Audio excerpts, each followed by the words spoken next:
Good morning or good afternoon, depending on where you are. Welcome to welcome to New Perspectives, our webcast, and the concept of our webcast in line with our mission of the new equation is to help the growth of the capital markets. Some logistical items. The webcast is 2 hours long. Session will be recorded. The recording will be sent to you by email. You can ask questions throughout the event. There's you should see a tab where you can ask your questions. And then at the end, we're going to identify who asks most questions, and whoever asks most questions, we're going to contact them and send them chocolate. Hopefully they're going to be in Brazil to make it easier to send them chocolate. And then you can follow us on social media. My name's Kieran McManus. I'm white male with grayish hair. I'm sitting in the office with a I guess window behind me, and wearing a blue shirt. And then I'll just ask our panelists today to present themselves. Guilaine, could you present yourself? Sure. Hello, everyone. Good morning, good afternoon, like Kieran mentioned, depending on where you are. So I'm Guilaine Saroul. I'm a managing director in our U.S. National Office Group in SEC Services. I'm as well one of our IPTF representative for PwC. I live in Forum Park, New Jersey. I'm like here from my home office. I was sharing that sometimes I'm not sure yet all the technology back in the office. So learning back our way. It's raining here today, so that's very important. It makes my day sometimes when their sun is out. So I'm ready for a good webcast, and thanks for having me. Okay, thank you very much, Guilaine. And Catherine, could you present yourself? Sure, thank you. I'm Catherine Ide. I'm a managing director in our National Quality Organization. I recently rejoined the firm. I spent the first 15 years of my career at PwC, and I came back to the firm in July of 2021, so last year, heading on to a year coming back.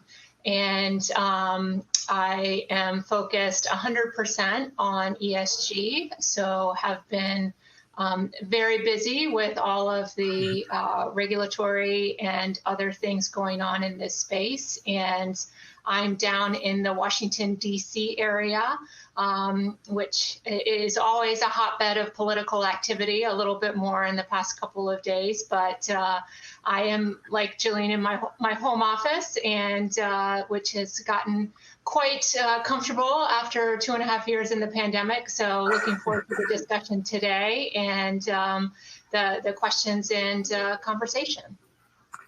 Great, thanks very much, Catherine. So, so just for those people who are new to our platform, this is the New Perspectives platform. On this platform, obviously, you can get in. You'll see a tab where you can ask questions. We like to receive questions, and the idea is that the program is interactive. We recommend using devices such as Windows or Android and operating system and Google Chrome. For those people who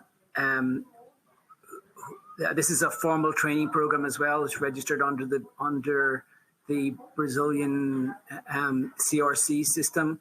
For those people who want the training to be registered for CRC purposes, you have to be connected for 1.5 hours out of the 2 hours, and you also have to get 3 of the 4 questions right that we're going to do at the end of the session.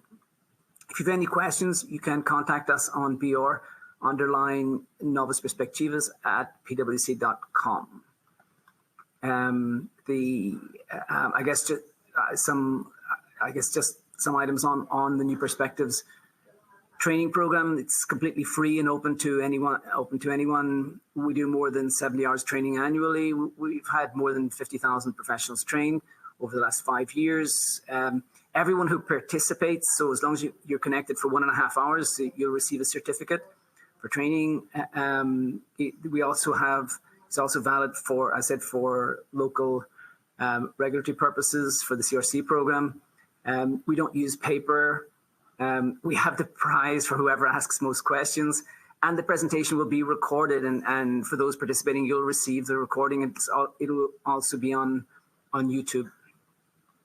Maybe just to mention, next week, we're going to be doing our event next week is going to be on agribusiness. So we're going to have Maurice Moraes, Mayra Hayes, and the Fabio Pereira and Andy Duff with us. And Andy Duff's from Rabobank. He's a specialist in research in the agribusiness sector, and will be talking to us about the perspectives and the risks and opportunities for agribusiness in Brazil next week. You can contact with us on our social media platforms. We're on LinkedIn, on YouTube, on Twitter. For those people who, in terms of the new perspectives, you can contact. We have our playlist on YouTube, so you can click on here. Actually, everybody that's watching this, you should be able to access the tab whereby you can download the presentation that you're looking at. So you can also click here and connect to our playlist on YouTube, where we have over 100 of our videos registered for past events. Maybe just to mention some of the publications. All these publications are free, and you can just click on these links to access them. So don't wait for the SEC to ask you about climate change. We have the SEC wants me to disclose what on the SEC's climate disclosure proposal that we'll be discussing today. The SEC proposes new cybersecurity proposal requirements that they will be talking about today. There's a podcast on the SEC's cyber proposal.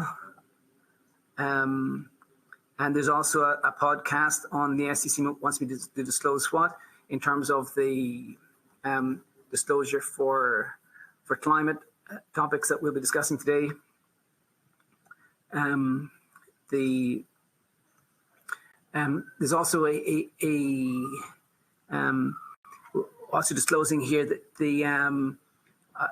a list for the companies which have the best growth in Brazil. So if you want to enroll your company in this, you can click on this link, which is being organized between PwC and Izami, the local magazine.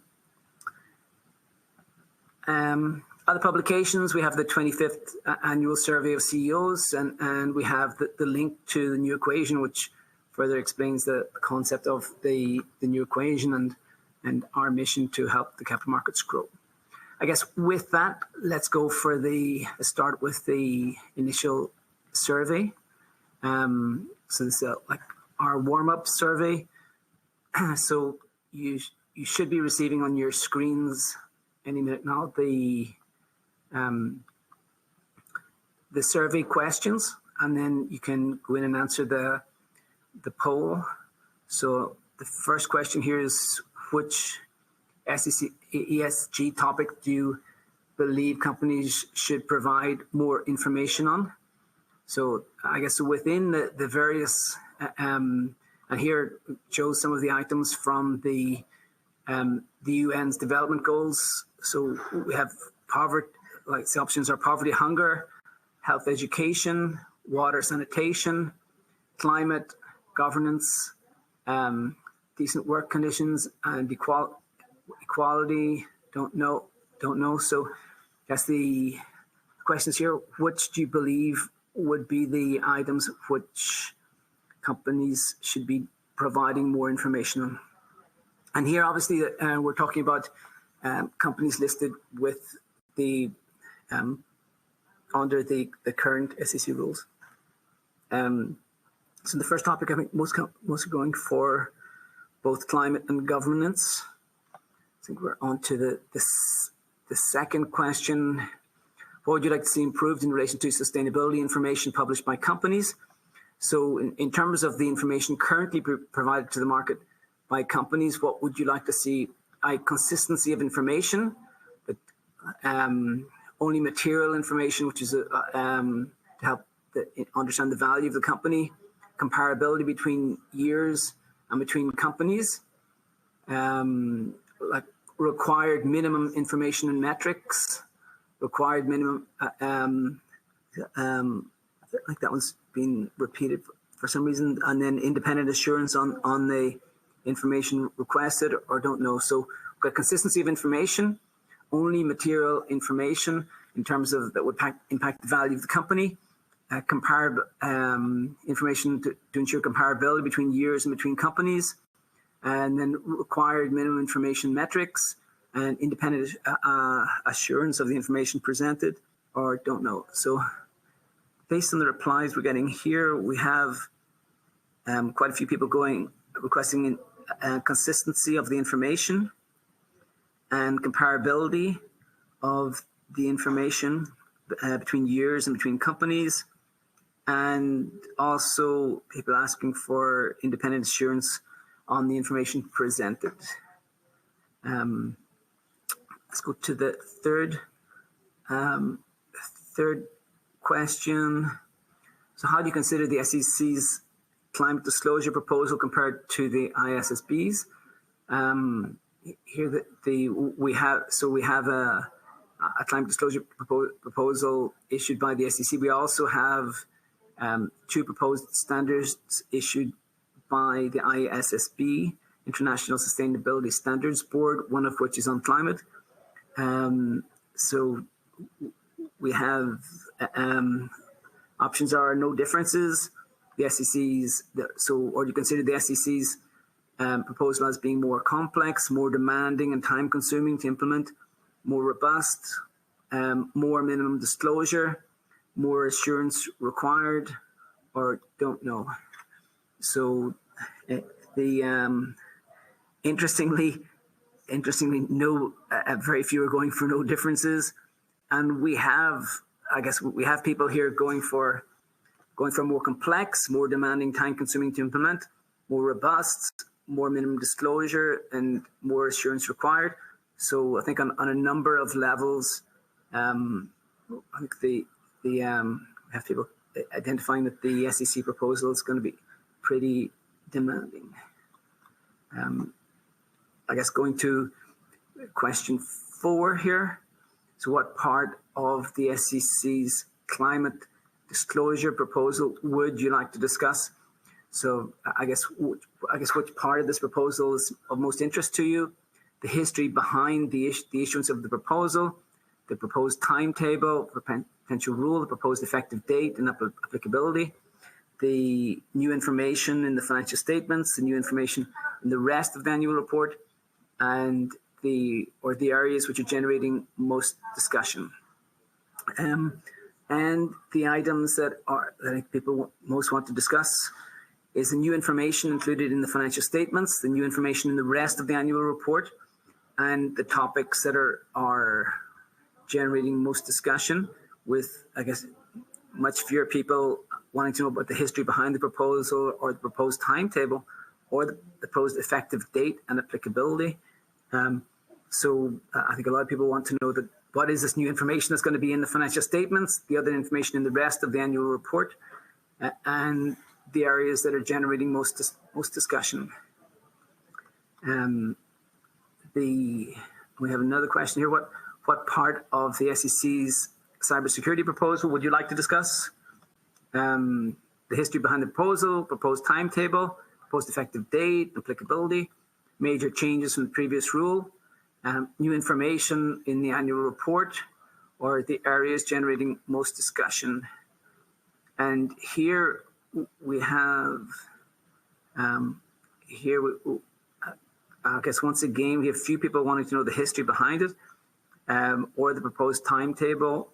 I guess some people want to know about the proposed effective date, but people want to know the major changes from the previous rule, the new information, the annual report, and the areas generating most discussion on that. That's good to know. So we've gone through 5 of our 6 initial polling questions. We just have, and I think we're just being I just launched the last polling question. So what are the other areas of FPI updates that you would like to discuss? So the PCOB updates, the IFRS updates, SEC comment letters, SEC releases, I guess discussion on SPACs, the special purpose acquisition companies, the stock exchange, NYSE or NASDAQ regulation, or don't know. And out of those topics, I guess we have a number of people on PCOB updates, on IFRS updates, SEC comment letters, a few on SEC press releases, and some on SPACs, and a few on SEC regulation. I guess the most popular one here is IFRS updates. So I guess with that, thank you very much for the initial survey. So I guess we could help us think about the areas to focus on. I guess with that, I'll pass it over to Catherine. Thanks so much, Kieran. I appreciate it. And the survey is really helpful context. So I'll try and be responsive to that and skew my remarks accordingly. But I do think it might be helpful to maybe still level set and set the table a little bit on some history of how we got here. So maybe if I can ask you to flip to the next slide, Kieran, we can get started on that. So if we think back even before what you see on the slide, but even further back to the 1970s, when perhaps some folks who are watching were just a glimmer in their parents' eyes, but in the early 70s, the SEC did issue an interpretive release that addressed disclosures of the impact of compliance with environmental laws. And then a little bit later in the early 80s, Reg SK codified this guidance. And then maybe fast forward to things that are a little bit more recent in some of our memories. There was the 2010 interpretive release that was guidance that sort of clarified how the SEC disclosure requirements in SK applied to climate change related matters. And that had to do with description of the business, legal proceedings, risk factors, and MD&A. Now, if you sort of think about what transpired after that, it was pretty quiet. There was relatively few comments sort of in the next 10 years or so, except certain industries. And, the slides highlight that minimal activity until 2021, until last year. And then, sort of it was, the gates were open and a lot of activity flowed from that. In January of 2021, when Allison Lee was acting chair of the SEC, she took immediate action to address the concerns of things that were happening on Capitol Hill in the U.S. with legislators as well as climate activists. She issued a request for information. It wasn't necessarily a rule proposal, but it was more an information gathering activity. And it had about 60 questions or so in it. She also established a climate and ESG task force that was going to be led by enforcement. And she directed the staff at the SEC's Corporation of Finance to update guidance. Now, later in 2021, so the fall, the Division of Corporation Finance did issue comment letters to companies, which essentially was the result of CorpFin staff reviewing companies' corporate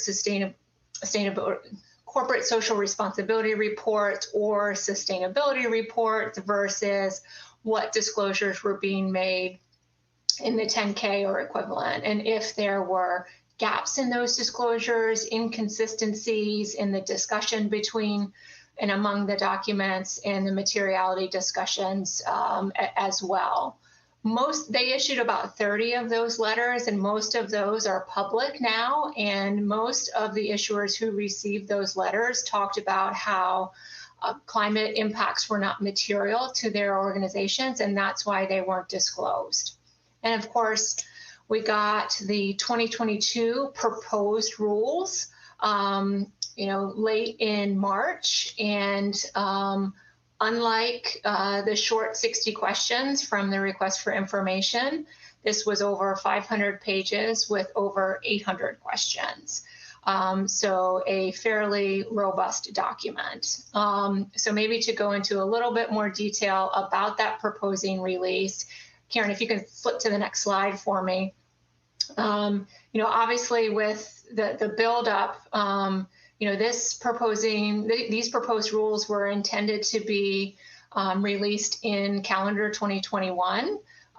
So we were all kind of waiting for this to happen. And, I guess it took them a little longer than they anticipated to put together the over 500 pages of material that ended up being delivered with a 60-day comment period. So for those issuers, as well as other interested parties like our firm, PwC, who are going to issue a response to the proposing rules, those are due May 20th, so just around the corner. Yeah, and maybe just on that, if I can, Catherine, I mean, that seems like a pretty short comment period. I mean, the ISSB, I mean, they have their comment period through to the end of July, and here the SEC is, and this is a lot of information to get through. And, it seems like a very short period to analyze a lot of information. You are not wrong, Kieran. I agree with everything that you just said. And like you said, the ISSB, I think, has a 120-day comment period or something significantly longer. I think the SEC, as we've seen from the history that I covered, there's been a long buildup to this.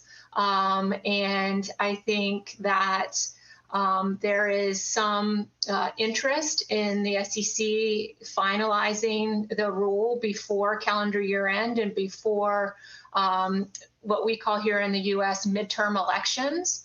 So there is a sense that in those midterm elections for our U.S. Senate and U.S. Congress, House of Representatives, that there might be a shift in leadership.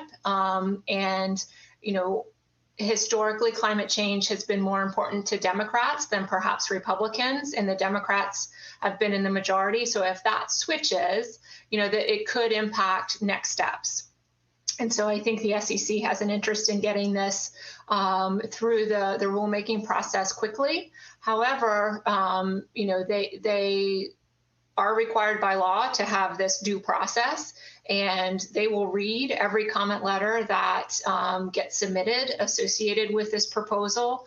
And I would imagine that the folks at the SEC are working fast and furiously to read those comment letters that have come in ahead of the deadline. And we'll have quite a lot of work to do between now and year end, which seems to be when they're interested in finalizing those rules. There is a bit of intrigue about how the SEC decides on comment letter periods, but I would say for Guilaine will talk about it at Cyber, that's 60 days as well. So they want to move it. It seems to be at a pretty fast clip. Yeah. And I guess this is the chance for FPI. I mean, this is the chance for SEC registrants such as FPIs to send their comments, because if you don't get your comments in now on the draft proposal, then once it's issued, I guess that you've lost your chance. Yes, that is correct. And, we, of course, encourage everyone to comment. There are certainly questions targeted at FPIs. So if maybe I can suggest a couple tactics for folks who are interested in commenting, given that, we're probably less than, a month away at this stage. Start with the back where the actual proposed rules are. I think that starts at like page 469 or so. So that's definitely shorter than the whole thing. But it goes through the perspective changes in the rule and the regs associated with both SK and SX. And that gives you a good summary of what the intended proposals are. And then maybe do a control find on questions for FPIs. And, perhaps that will be a good place for folks to start. Yeah, and as you said, page 465, this is a big document. It is a 500-page document, so this is a huge document, and there's only, as I said, there's only 60 days to go through it, read it, and make comments on it. So I think it's good. I guess a good suggestion in terms of focusing on the back part where you have the rule and the FPI focus, because I guess this is I guess the document itself is very long, and I guess as well as that the rules, they seem to be I guess the rules seem to be requiring a lot of new information in terms of what the FPIs will have to provide to the public. Yeah, and Karen, this is my constant desk mate. I don't know if folks can see it, but I've got a huge binder printed out with the proposal, and I learn something new about it every time I pick it up. And I am probably one of the few people who has read it cover to cover. And, every time I get a question from somebody, I go back in and there's something new that jumps out at me that, that is interesting or noteworthy. So it is definitely big. Hopefully in the next, 20 minutes or so, we can cover some of the highlights and give folks an idea about what they may want to focus on in their review of the proposal and potential comments. Great. Thanks very much. Okay, so we will stick on this slide for a couple minutes, and just maybe for an overview before we do a deeper dive.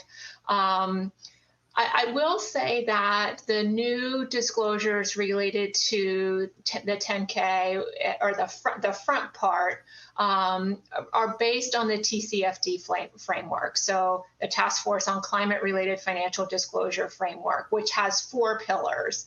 And those are governance, strategy, risk management, and metrics and targets. And so while the TCFD disclosures are not proposed to be required, the SEC's disclosure proposals are based on that framework. And the proposal also talks about being the proposals to require GHG emissions. Then that's scope 1 and scope 2 for everybody except smaller reporting companies, and scope 3 to the extent it's either material to your organization or it's part of a net zero commitment that your company has made. Yeah, and maybe just on that, maybe it may be worthwhile just explaining to those people the difference between the 3 scopes, because maybe some people may not know the difference between scope 1, 2, and 3. Sure. So scope 1 is just those emissions that are direct. So as you go through your operations, what emissions are generated by your day-to-day activities. Scope 2 is indirect emissions, so that's the heating of your buildings, for example, or air conditioning, those types of things. And scope 3 are those emissions that are up and down your supply chain. So those that you aren't directly either putting into the environment or indirectly through supporting your operations, but rather in your either your supply chain of getting the inputs to your products or the users of your products after they leave your quote unquote building. Yeah, and I think that scope 3 for me is I guess a big difference to what at least I've seen. Even companies that issue sustainability reports and they report, at least in the local market, we've seen mostly people talking about 1 and 2, and I guess a lot of companies like supermarkets that in theory thought that they wouldn't have any sort of issue with climate. Once you get to scope 3, then and you're talking about everything they buy, all the logistics, all of the transport that they do. Once you get into all of that, I think for a lot of companies the scope 3 may represent like 70 or 80% of their emissions. And, yes. and this, this ends up picking up a lot of, I guess, a lot of different companies, even service companies, and even, as you say, like even consumer companies and so forth. So it's really, I guess, that for me is a big, at least for me, a big challenge for companies to measure that, because I think a lot of them, at least in the local market here, that they haven't been really looking at the Scope 3 emissions. Yeah, I would agree with that. And also, those companies in the supply chain aren't necessarily SEC publicly registered companies. So they may not have the attention on tracking emissions that perhaps, SEC issuers have had or have begun to pay more attention, right? Because somebody's Scope 3 is somebody else's Scope 1 and 2, if you think about it that way, right? And so for private companies, they may be asked for information because they are in the supply chain of a publicly listed company.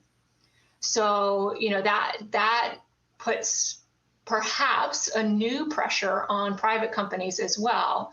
So, one of the things that we've talked about is, private companies probably have historically not paid as close attention to what SEC proposals talk about, but they may be asked for this information by because of the fact that they're in the supply chain of a public company.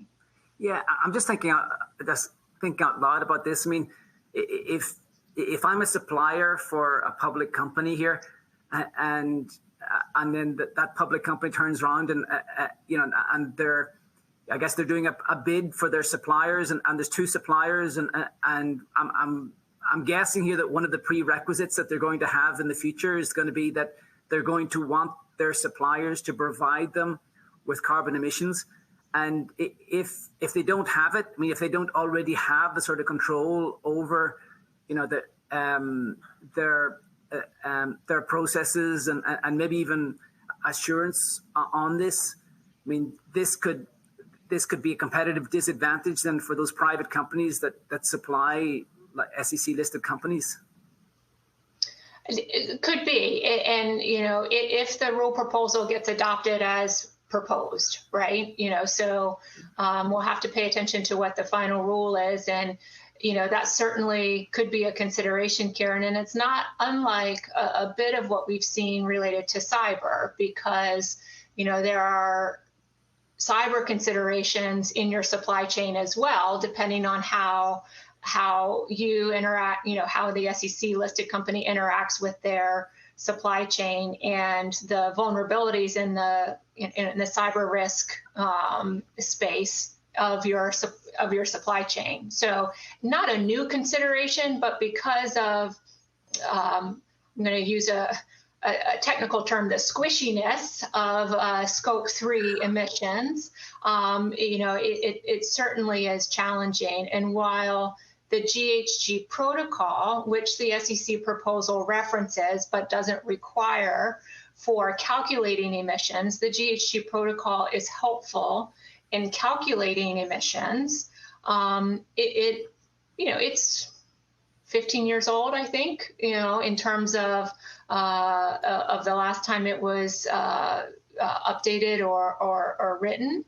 And so while that's a good guideline for companies who are new to this, like all sort of frameworks, it can't envision everything.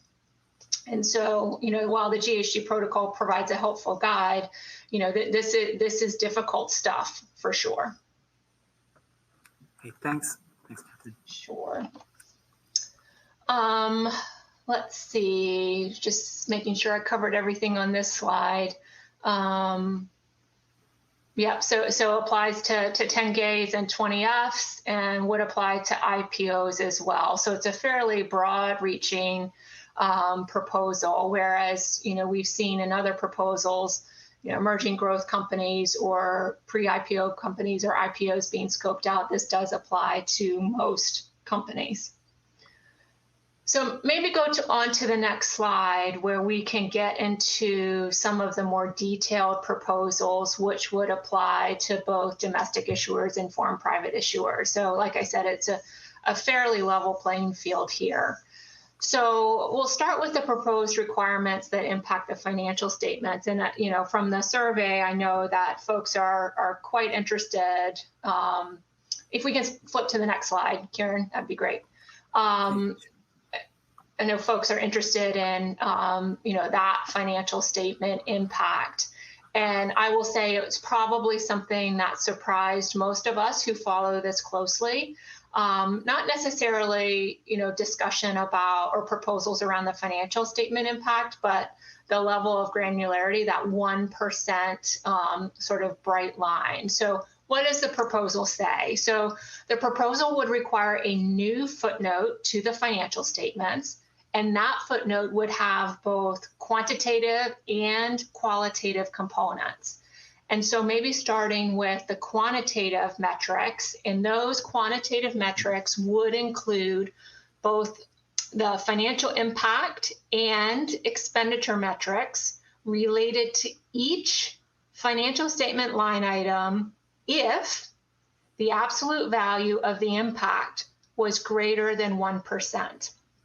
So if you've got something that goes positive impact and something that goes negative impact, you would not net the two. You'd take the absolute value of both and add them together and compare them to the 1%.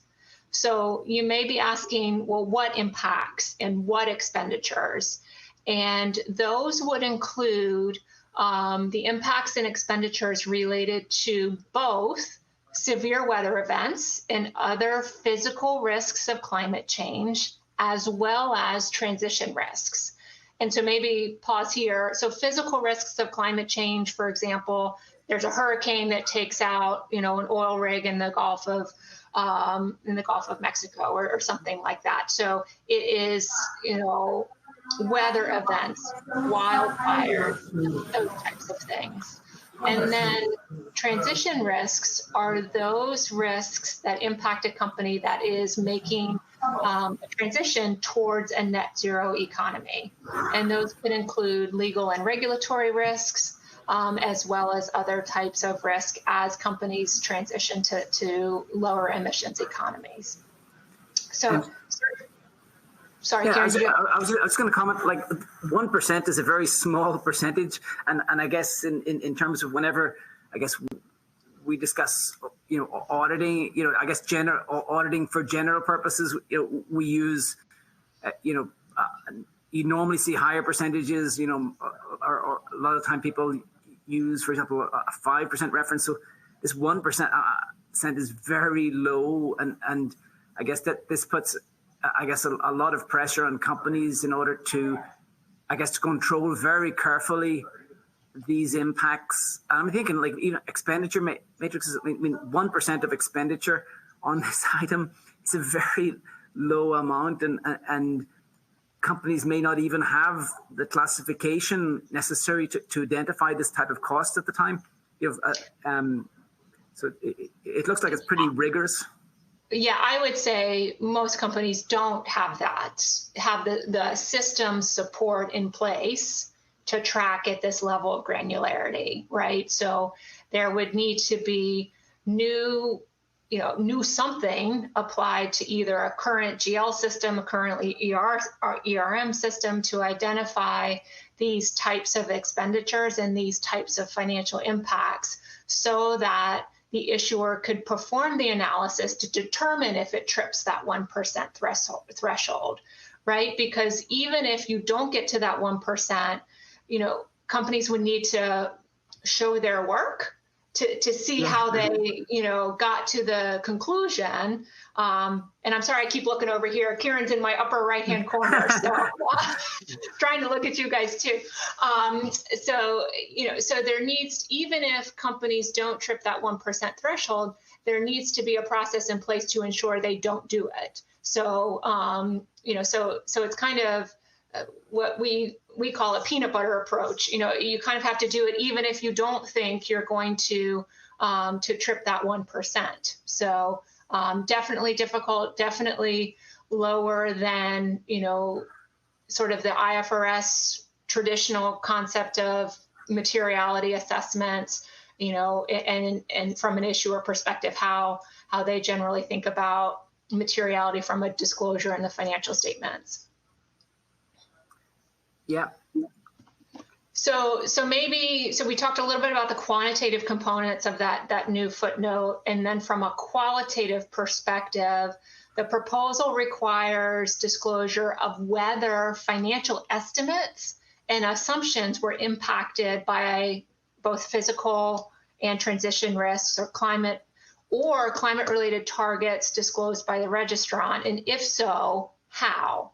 So we'll talk about the targets in a minute, but that's, sort of disclosures around the estimates and assumptions. And then finally, related to each of those three categories that I just mentioned, additional contextual information is required as to whether any climate-related risks or related to both physical or transition have impacted those metrics or estimates. Now, because it's in the financial statements, it's a note to the financial statements, it will be subject to both the financial statement and ICFR audits if applicable. So that's the new kind of financial statement proposal in summary. So maybe pause there before I switch over to 20F and 10K. Yeah, I mean, I'm assuming that because they have this defined 1% materiality, I assume that the auditors are going to have to apply that. So the auditors are going to be looking for internal controls, for example, around this expenditure, and they're going to be looking at those controls in order to meet this 1% materiality level. So I guess I'm guessing going to require like specific focus in order to verify that these requirements have been met. Well, we'll certainly look at the new footnote in the context of our risk assessment, right? And so an understanding, like we do with all, accounts and disclosures, the likely sources of potential misstatement and, the potential for something to go wrong in terms of how the footnote is calculated. So it will be subject to our audit procedures. I guess in terms of the qualitative disclosures, I mean, presumably companies are going to be like thinking about either as you said, like either the physical risks that they're going to be subjected to, and also the costs of the transition, I guess, to a zero carbon economy, and I guess, I guess whenever you talk about the obligations that entity has assumed under net zero, it's interesting that for our local economy, even though the country has assumed like a net zero a net zero, I think it's like 40% reduction in gas emissions by 2030, even though that's been publicly, a part of the Paris Agreement that's been made. Local regulation, there's no detailed local regulation in that respect, and I'm guessing that that there may, I guess, a rule like this may motivate companies to be making, I guess, public obligations in relation to getting to net zero, and to be much more transparent about, first of all, having the obligation, secondly, explaining how they're going to get to it, than maybe that they have in the past.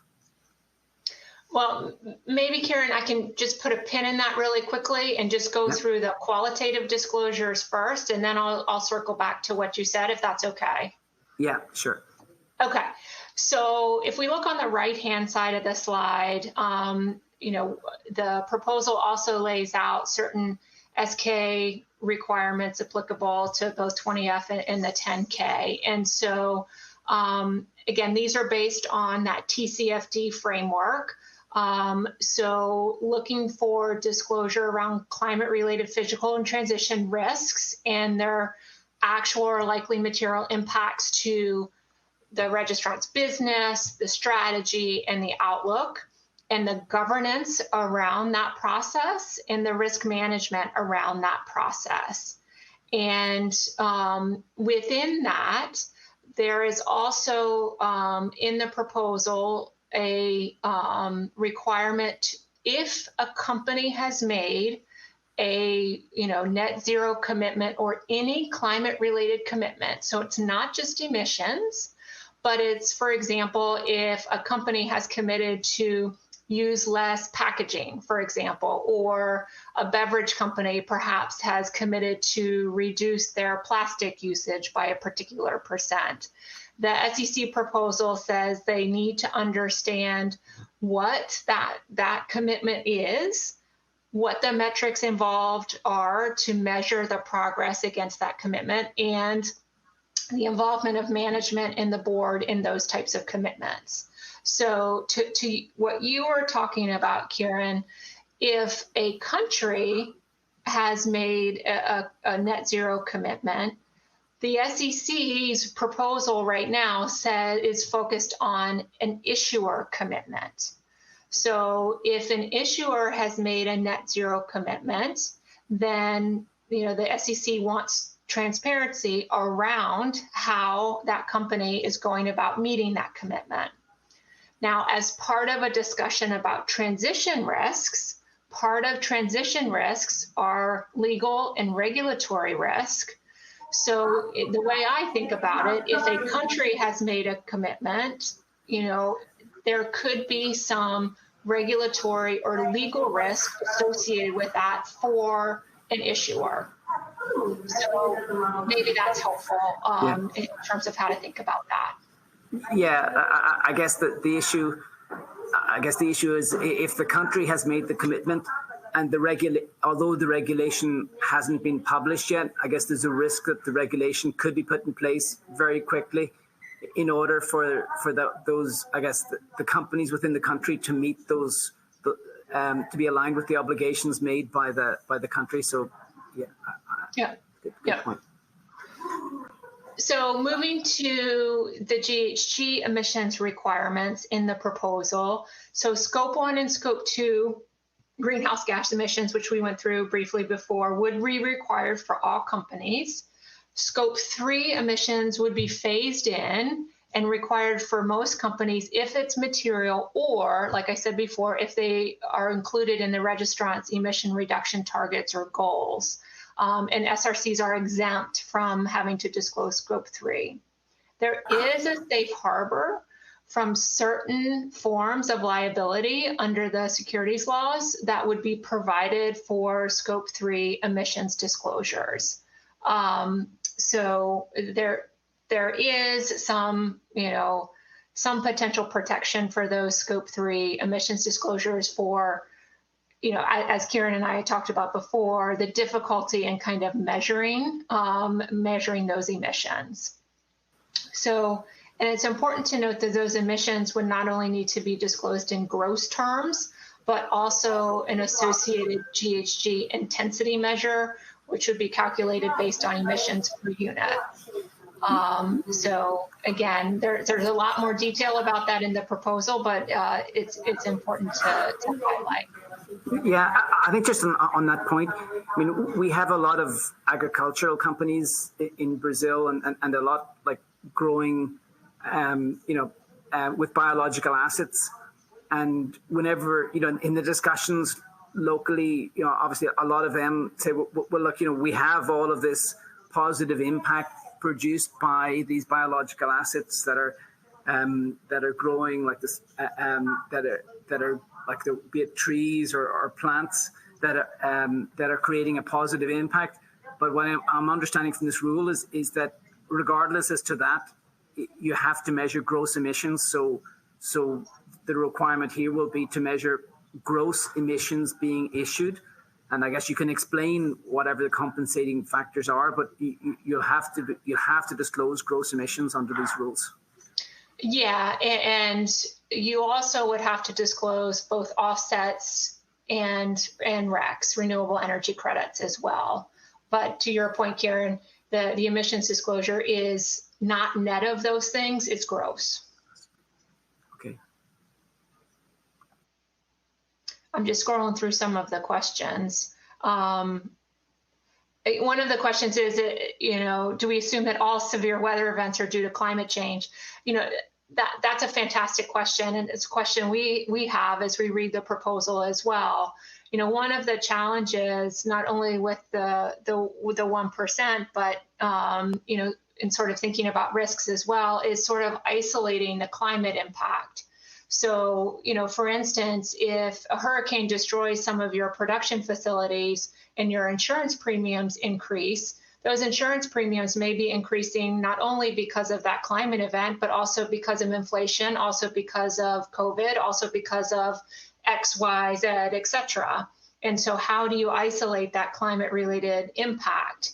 And, you know, to the question of the severe weather events, are they all related to climate or, you know, or not? And, you know, I think those are great questions that, you know, aren't necessarily answered in the proposal. And so, you know, if the final rule doesn't identify, you know, sort of how to do that, issuers will need to come up with a methodical approach and be transparent about that approach so that there is an ability for the users of those disclosures to compare across companies. Let's see.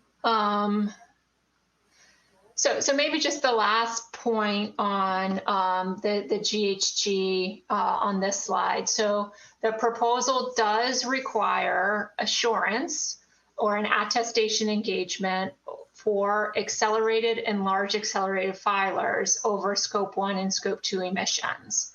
So this won't happen immediately once the rule is finalized, but there's a bit of a delay. And in the first 2 years that the requirement becomes applicable to each of those filing statuses, so large accelerated filers would go first and then accelerated filers a year later, the attestation engagement must at a minimum be at a limited assurance level, and then after that, reasonable assurance is required. So maybe for just a refresher about what what limited and what reasonable assurance is.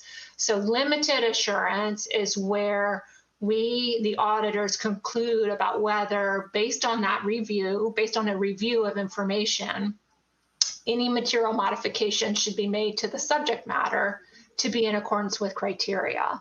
So, you know, I know for FPIs, you know, quarterly reviews don't happen, but I'm sure you're familiar with that. So when we do quarterly reviews here in the US, you know, we perform a review engagement.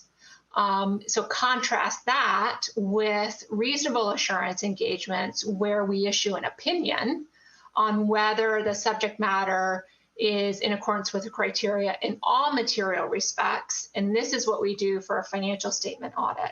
And while some of the procedures are similar between the two types of engagements, the extent of procedures that we do, both from a risk assessment perspective and a substantive perspective, is substantially more in a reasonable assurance engagement in order for us to obtain persuasive evidence on which to base our opinion.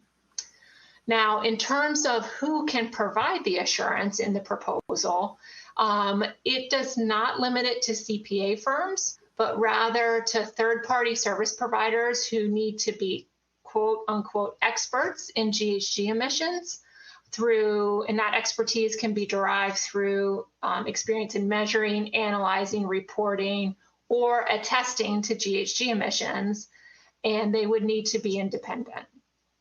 And you know, we at PwC already perform limited assurance engagements over GHG metrics, and several of the other big four do as well. So we already do some of this work. So maybe I'll pause there before we move to the next slide. Yeah, maybe just some items on that. I'm guessing that the companies, I guess they need to be, whenever they make their initial disclosures in this respect, they need to, I guess, ensure that even if they don't need an assurance report for the initial 1 or 2 years, that information is assurable. Because I guess what nobody wants is somebody to show a nice picture for the first and second year, and then they come along and contract someone to come to verify it, and then it's a much worse, or they can't verify it because there's not enough support for it.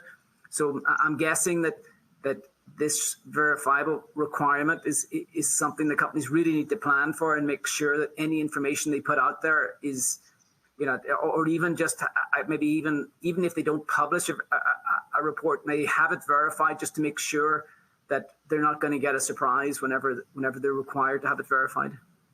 Yeah, it's a great point, Karen, and we'll get to in a couple of slides about what companies can do now, and the punchline is get started.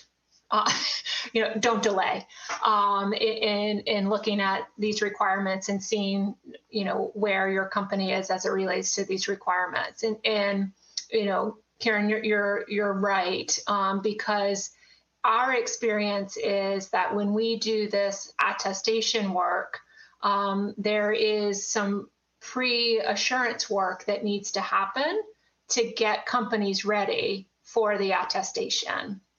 And so, getting an understanding of what the accumulation and reporting of this information is, what processes and controls exist or should exist, identifying what those gaps are, those types of things. Those are things that companies can be doing now to get ready for this, because you're absolutely right. You don't want to get to the year that this goes into effect and realize that the processes that you have in place aren't sufficient, from an audit perspective, when your auditors come in and look for, evidence to support the information on the schedule.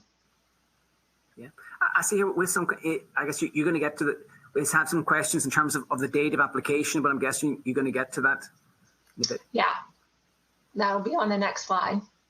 Okay. I'm just looking at a few questions that have come in on this. So these attestation reports will be included in what's the new item 6 for these climate disclosures. So they will be filed in reports with the SEC. And in terms of what standards would be used for the attestation work, the proposal specifically references the IAASB standard, attestation standard, which is ISA 3000, as well as AICPA attestation standards. The SEC proposal doesn't say those are required, but they do say the standards used in the attestation engagements need to be free, publicly available, and subject to a public due process. And so obviously IAASB standards and AICPA standards and PCAOB standards fit that, fit those requirements. And so, and I will say here in the US, we use the AICPA attestation standards for the work that we do on these ESG related metrics right now. And then I guess just maybe just on that, is there a possibility that the PCAOB could come in and issue a standard on this as well, or want to have some sort of oversight on this? So the PCAOB already has attestation standards. They adopted, when the PCAOB was stood up, they adopted the then AICPA attestation standards. The PCAOB has not updated their attestation standards since that adoption. However, the AICPA has certainly evolved their attestation standards in this space, as have the IAASB. And so we use the AICPA standards as they are more current and as they align with the global standards as well. So the PCAOB could certainly undertake a project to update their attestation standards to bring them, sort of in line with the AICPA and IAASB standards. However, that was not alluded to in the proposal as necessary. So. Okay, so does that mean that under the current proposal, then that those, I guess, the firms doing the attestation, they don't need to be registered with the PCAOB at this stage? That's correct. Under the current proposal. the proposal does propose a requirement that the issuer, so let me take a step back. The third-party service provider would need to be independent and expert. So that those are two of the points I mentioned before. And then from an issuer perspective, the issuer would need to disclose three things about that third-party service provider. They would need to disclose that that third-party service provider was licensed, that they were subject to record-keeping requirements and subject to oversight. Now, there's not much in the proposal that talks about what each of those three things mean. There are about 2 lines in the proposal for each of those 3 things. So it would be up to the issuer to disclose, whether the third-party service provider was licensed, was subject to record-keeping requirements, and was subject to oversight. So clearly, from a CPA firm perspective, we tick all those boxes, right? We've got oversight coming out of the wazoo. So, the question is how extensive non-CPA firms are ready to comply with those 3, issuer disclosures. And maybe just another question, in relation to the expert requirement, does that mean that that firm would be listed as an expert in, let's say, the 20F or the 10K, and would they...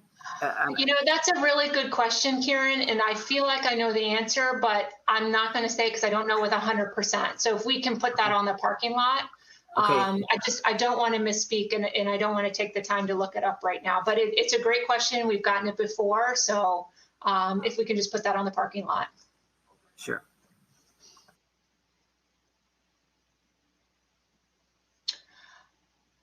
Okay, I think I've covered most of that stuff on the current slide. All right, so maybe we move on to the next slide.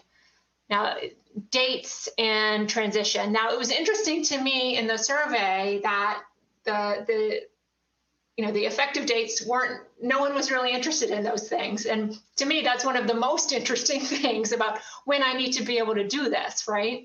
And so you'll see on the slide here what the proposed timeline is for implementation. And this timeline assumes that the rules become finalized this calendar year, okay? So in 2022. And then it assumes calendar year end companies. So in terms of the disclosures, so the 20F, the 20K disclosures, large accelerated filers those disclosures would be required for fiscal year 23, so filed in 2024. And, the slide lists, it's pretty much everything except scope 3, right? And then accelerated and non-accelerated filers would follow a year later, and then smaller reporting companies would follow a year after that. So from a scope 3 perspective, there's a sort of grace year, if you will, for large accelerated filers that would need to disclose scope 3 if material. And that would be in 24, filed in 25 with accelerated and non-accelerated filers a year later. And then here, as I've mentioned, smaller reporting companies would be exempted.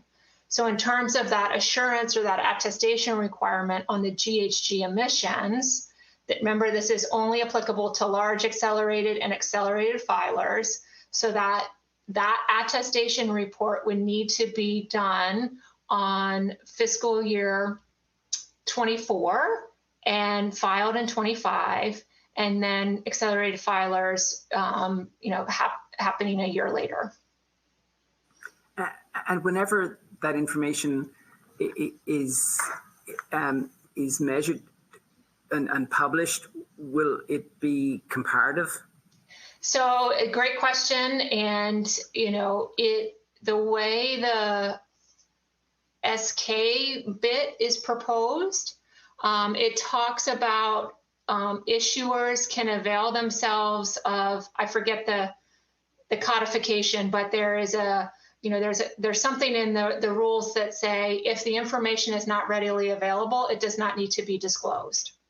So that's discussed in the context of the SK disclosures, that discussion does not happen in relation to the attestation requirement. So one of the things that we're thinking about putting in our letter is, either clarifying whether that information needs to be comparative and essentially retroactive, and perhaps suggesting that the requirements are prospective looking. So in the year of implementation, it would be single year presentation and then going forward.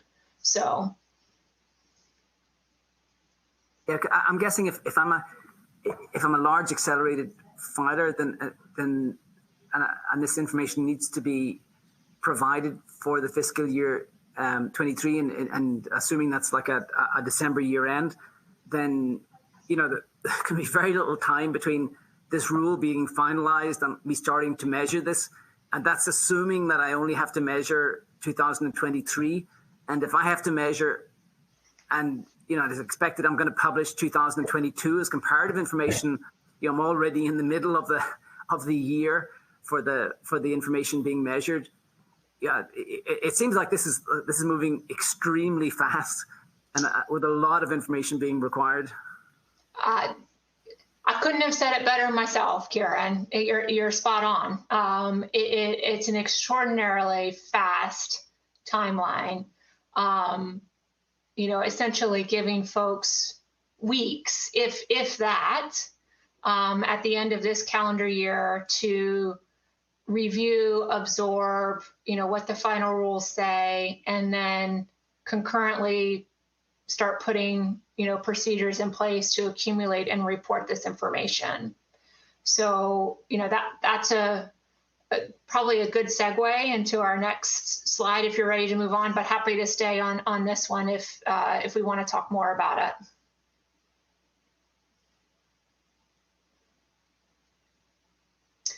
So, in like I said before, the punchline is companies need to start acting now.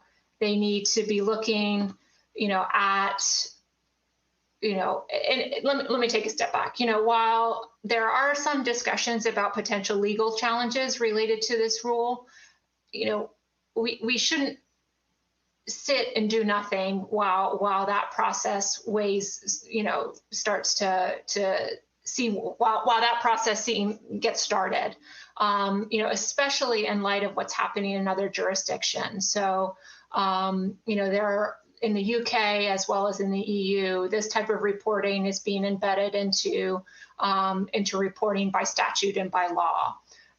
So that's a consideration as well. And, while an SEC proposal is just the beginning of the rulemaking process, I've tried to highlight that they are interested in moving quickly. And while they will read every comment letter and incorporate that feedback as they feel appropriate, the final rule, again, seems to be intended to go into, for us to get that by the end of this year. So companies need to act now. And what are some good actions to take right now, which are going to be beneficial whether this rule gets adopted tomorrow, 2 months, 10 months down the line. So you need to assemble a cross-functional team to help create accountability for ESG performance. And you need to make, data is going to be a big part of this exercise. So how are you accumulating and reporting the information? What are the processes and controls associated with that reporting process? What needs to be improved to get it, under the umbrella of disclosure controls and procedures for the 20F or in the financial statements from an internal controls over financial reporting perspective. If your company already doesn't have a strategic approach to ESG, now's the time to think about it. Get it in place. What are the key risks to your organization? What are the key opportunities as well? And as I mentioned, I just kind of touched on it a little bit, but this proposal wants to know a lot about the board involvement in climate disclosures. And so are your directors in a position to oversee that in a way that's helpful to the company? Do they have access to the expertise they need to do that? And then, of course, as we talked about, preparing for that independent assurance is going to be critical for those to whom it will apply. And so, think about, because if we're candid, some companies are reporting some of this information already. Some companies have TCFD reports. Some companies have sustainability reports. So, it's a good practice to kind of assess what's out there. What's the gap that's going to be necessary to fill to make that information to have that information be created in a way that will withstand the scrutiny of a public filing under the SEC rules, and assess those gaps and start addressing any changes that need to happen. So then next slide 7 and 8 are some questions to help kind of practically get your arms around some actions that need to be taken. So Kieran, we can flip those slides quickly, or or just pause and talk a little bit more.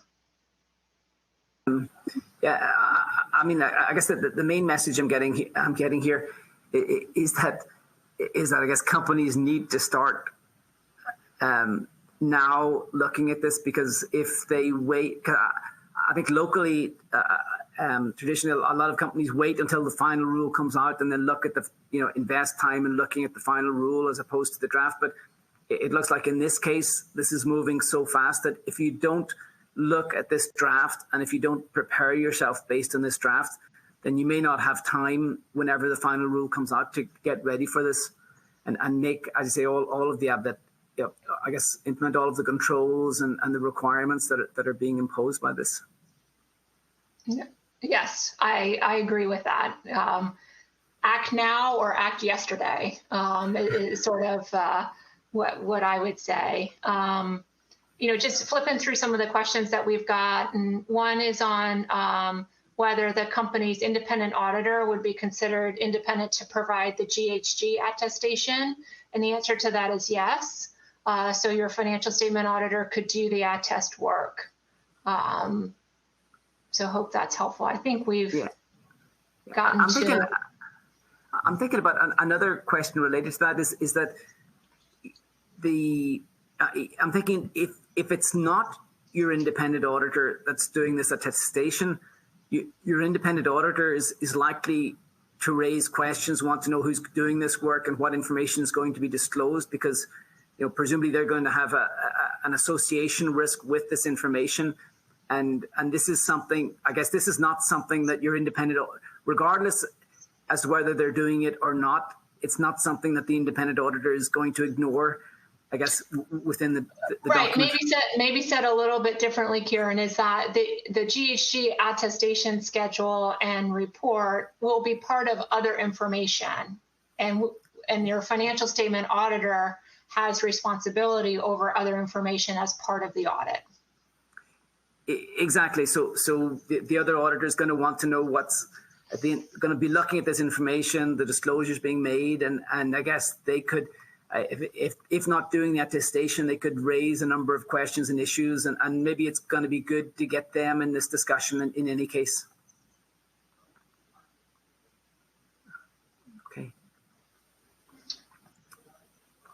Okay, so I'm sure everyone is tired of looking at me. So Guilaine, maybe switch gears a little bit. Like I said, the questions for companies to consider on the next couple of slides, which we can flip quickly through. I don't really have much else to add than what's on there, Kieran, so we can jump to cyber. Okay, great. I think, and everyone has access to the slide deck, so people on their tabs, they can go in and download the slide deck, and you can, I guess, see the questions that are in there. So I guess it's over to Guilaine. Thanks, Kieran. So we'll go back into a couple of Q&As anyway on ESG and climate, which is the main topic of today.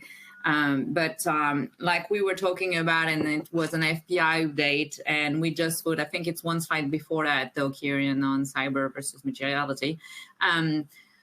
And one more. We just wanted to have a little quick update that there's more than the more rules coming and more things happening at the SEC. And even if climate is attracting a lot of discussion here today and in general, we wanted to point a few things. One is cybersecurity. So no surprise, it has been a big year-end discussion with everyone. We have seen an increase in cyber attacks, and press around it. I'm sure every of our listener here today has, been involved in discussion, or whether personally, whether, unfortunately for myself, I got one, one of those days personally, or through the company. So we are all very looking for what does that mean? As a quick background, right, the SEC and the staff had guidance issued in 2011, and the Commission itself issued some interpretive release in 2018 expressing the views on cybersecurity. There's no prescriptive requirement so far, but those two pieces the SEC guidance addressed were disclosure obligation and there is existing principles, right? And in the 2011 piece of guidance, the staff views were expressed on what they were expecting. Essentially, it was a roadmap of what disclosure should look like from the SEC perspective.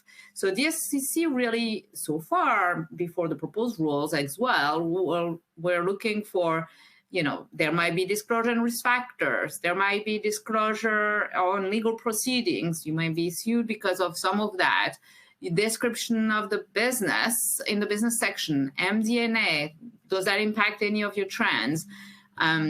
Potential impact on the financial statement, right? It could be that there is impact there. And then finally,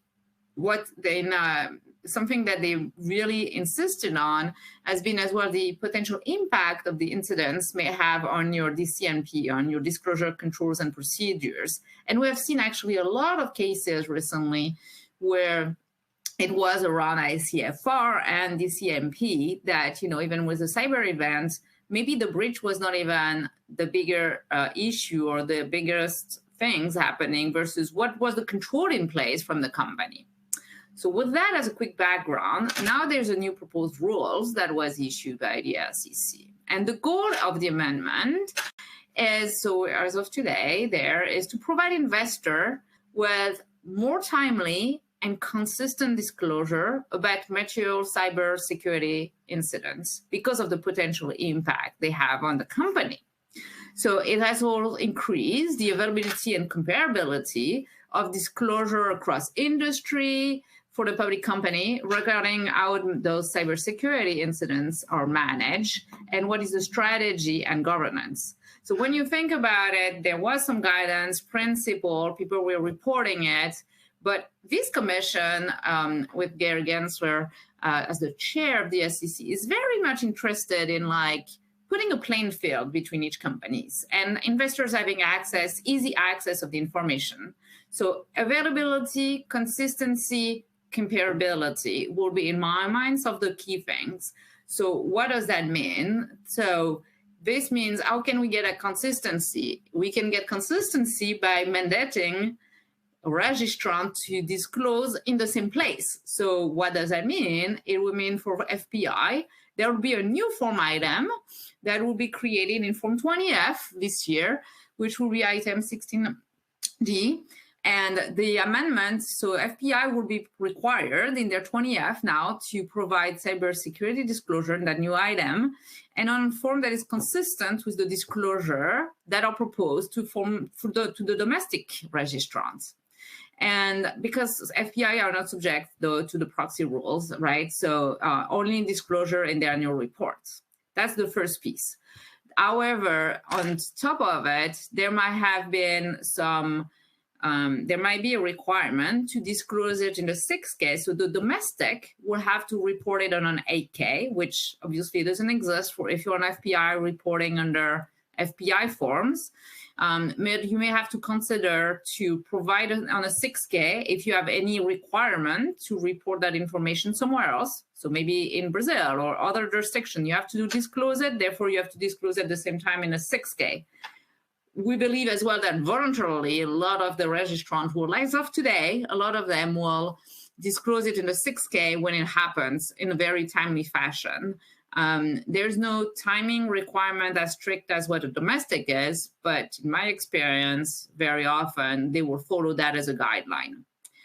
Short period, comment period, we don't expect that to be as controversial because it's more like putting in place a lot of it of what is already, I think, the views of the SEC and what a lot of are doing, but it's still very important to show that it is out there. The comment period is open until May 9. So if there's anything that you want to do or say, it's the time, a couple of more days before it closes. And one more point on the cybersecurity. I mean, you may have seen, as I said, a lot of enforcement cases, a lot of comments, some requests for comments or information from the SEC. So it's definitely one of the big topic out there. Reason we wanted to make sure to flag it here as well, so everyone is aware of it. And part of it has been linked sometime as well with everything that is happening in Ukraine and Russia, where we have seen, you know, with that happening there, even more cyber attacks as well that we are expecting around the world for different reasons, right? And you may want to know as well that it's not on the slide, but the SEC released as well a sample letter last night, on the potential impact and things to consider for registrants as it relates to the impact of the conflict in Ukraine and Russia. And, you know, for anyone interested, we can share the link if you haven't seen it, or it might be in the materials or that we will send out later. So just want to mention that, you know, cybersecurity sample letter release, similar to the sample letter they had done for ESG, are two of the other topics. I pause there, Kieran, before moving to another topic of statements, but any questions here? Yeah, I'm guessing implicitly within this cybersecurity rule, the companies need to be able to identify when they've had an incident. And I'm guessing that, implicitly that means that companies need to understand when they've, when they've been in an incident, and I guess, I'm not sure if that's clearly identifiable, and maybe the companies have been attacked and they don't know it, and I guess this is something they need to be careful of. So it's actually a very good point there, Kieran, that let me clarify one thing here. Like many companies or many people I speak with, they always say, it's not that we didn't get an incident. We get incidents and attacks every day. Is how many are successful? And then two, how many are like material to us, right? And I think the rules is saying you have to report when you determine it's material, which means two things, right? One, you need to know, to your point, like it has to have a good communication through the process in the company to the people that have to report it, i.e. the finance function, the controller, CFO, CEO, need to then have a process in place. Is it when it is discussed with the audit committee, and that everyone is understanding that it's a material, event that needs to be reported? That's the time to report, and that's why it was not reported before. Is it when the CFO becomes aware? I mean, so every company needs to have a process, right? Which is, I think, the reason why the point around control is very important, because what is the company's controls in place to identify, evaluate, and report, right? And without that process and knowing when you have, it's going to be, too judgmental that if something happens, then it's going to be difficult to show what you had developed and why you communicated at a certain time. So it's definitely as well a very good point or item to discuss with, counsel, SEC counsel, what to disclose, when to disclose. But I encourage everyone, based on everything I've seen, to have strong controls, and I have a control in place, right? So many times, I don't think this is well documented yet. I think there's a good IT function in place to address the cyber attack. There's not like the same process and communication or control environment to make sure that this is reported, evaluated, and clearly documented when and to report it. So a very good point there. Hopefully that clarifies, Kieran. Yeah, and then we're getting a number of questions here about, I guess, first of all, companies, I guess on the ESG side, that I guess in the past the information that's being published hasn't been very consistent and comparable, and I'm guessing this is these rules are part of the concept of these is to avoid greenwashing and create more consistent information. And it's quoted here, Harris poll that informed 68% of the American leaders indicated that their companies practiced greenwashing, and I'm guessing this is going to be much more difficult once these rules. So Kieran, so in that, Kieran, I think it's a very good question there as well here, because someone could on my consistency and comparability and availability, right? Which I think it's still the case from the Commission. That being said, like the way I would put it most of the time for ESG to compare that in contrast, reason there's a rule there is exactly that, is that you still have to assess it specific to your facts and circumstances. So if you are in the agricultural business, you may not have the same ESG impact as if you are in the sneaker business, right? That being said, what is the rule trying to get at is a playing field and parameters. So it's giving you a framework, parameters, metrics, and certain consistency. All of it, here's what you should address in your financial statement. Here's what you should address in your 4 parts, right? And what parameters. So yes, there will still be diversity in some of the information, but like we have diversity, not everyone has the same financial instrument, provisions, legal frameworks, but we have the same framework to analyze and evaluate them.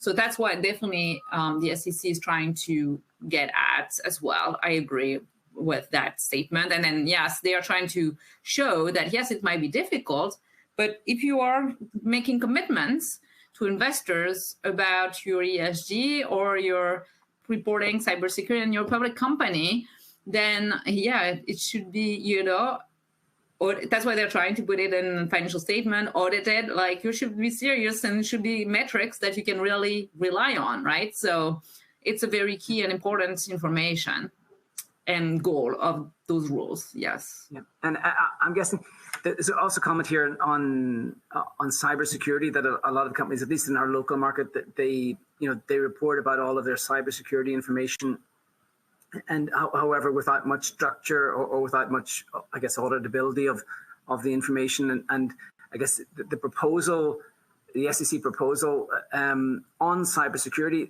this relates to outside the financial statements, but even though it's outside the financial statements, it would be within their annual report and thus subject to the disclosure controls and procedures, presumably. That's right. So it will be an item, right? It will be now a specific item. So when you think about how people search information these days, right?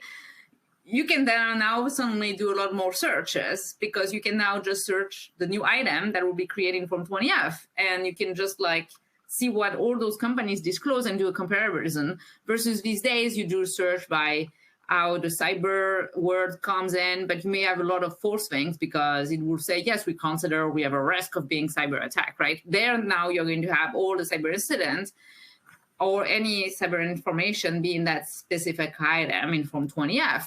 In the 6K, it's going to be a little bit more difficult, but in the 8K, same thing, there will be specific items in the 8K. So for domestic, it's going to be as well a very big thanks to comparability and consistency and timing.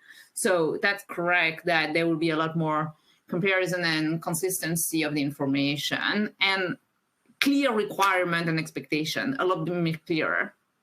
Yeah, I guess we have another question here in terms of companies doing IPOs. Let's say a company does an IPO next year. I mean, I didn't see in the timing of these applications, for example, on the timings, that there's any deferral for companies doing their IPOs. I guess they need to be thinking about this as well. I mean, if you're going to access the market, you need to think about meeting these requirements onto the timelines that are being proposed. Yeah, I mean, we can park and get into details, right, on that, and especially if someone has a significant event. I would, especially not an IPO, I would not advise someone to hide a cyber incident that could have a potential impact, right? So usually that's the time where you provide all the information available. And of course, you don't have the same level in when you do an IPO and F1 or SPAC transaction or the same level of ICFR yet, because you have like a year or more if you're a GC to get an attestation and even the management's report and control. But however, you always have the obligation to report anything that could be material to your business, right? So, and including material weaknesses if you have any. So I would always think in that context anyway that you're captured by that, if anything. Okay. Which I think maybe, Kieran, that brings us to a good sideway to, except you have another question, or we can go to the materiality statement, or if you have questions you were looking at. No, I think let's go to the materiality. Sure. So I put like on that one slide you're showing, it's like really the key step of the proposal and the information. So I think we covered that. So maybe the next one, Kieran. So another thing I wanted to mention to this audience here is the statement that was made regarding assessing materiality. And you heard us so many times speaking materiality, in this webcast already.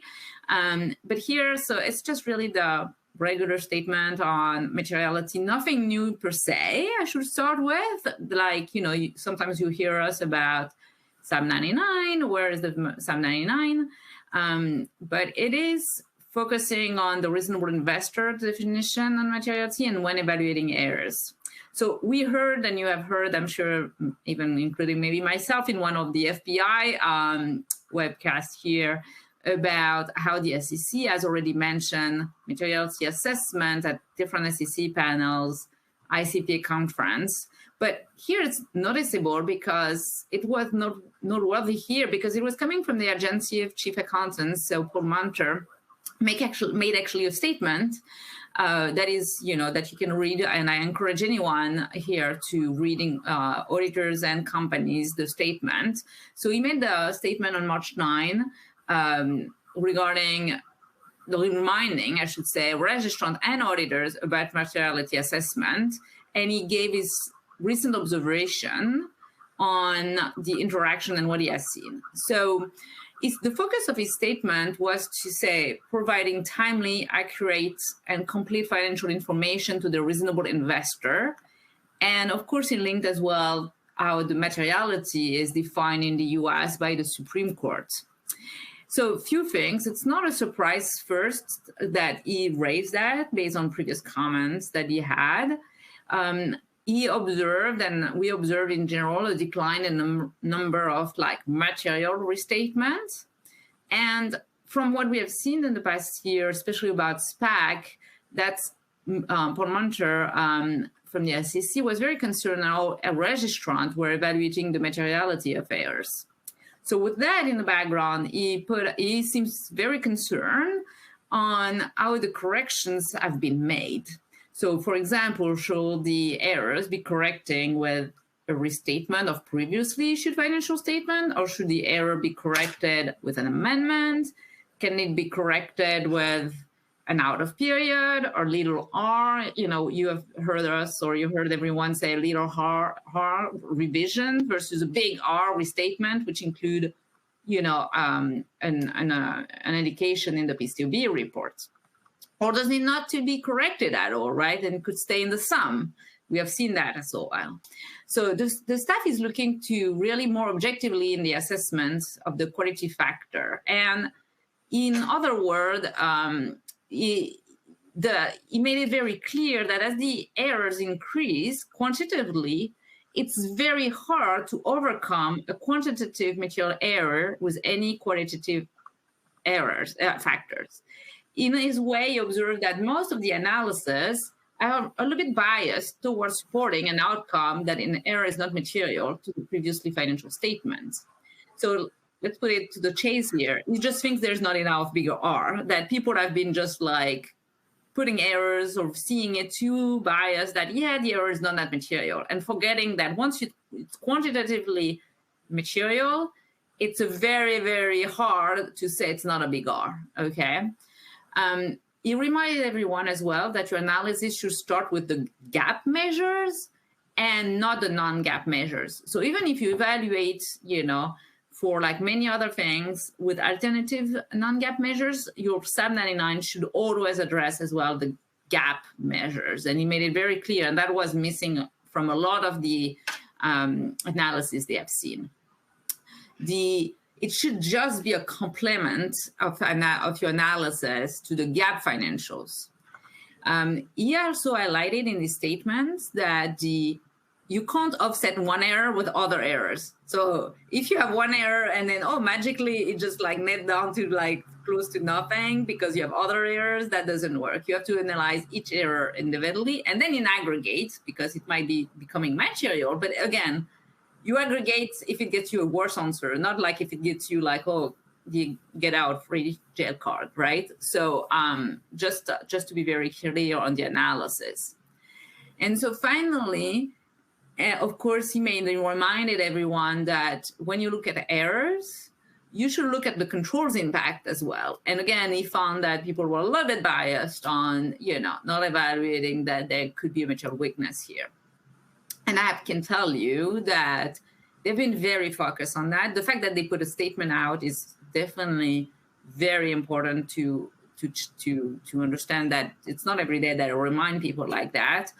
I've seen more requests of asking for the SAB 99 analysis for both the company and the auditor, and what the auditors were thinking, and them objecting to the SAB 99 analysis that was done. So I lived through that, and I can tell you that they didn't mean to, they were totally fine to object to the conclusion, and it was an error that was identified, that had been discussed, and so on, right? So I just think it should be very well documented and analyzed if you have errors. And the best is errors happen. We all know they happen. It's having a good process and controls and correct them as soon as possible and be transparent about it. I think in my experience, it's always so much better, right? And don't forget to assess the ICFR and the could factor.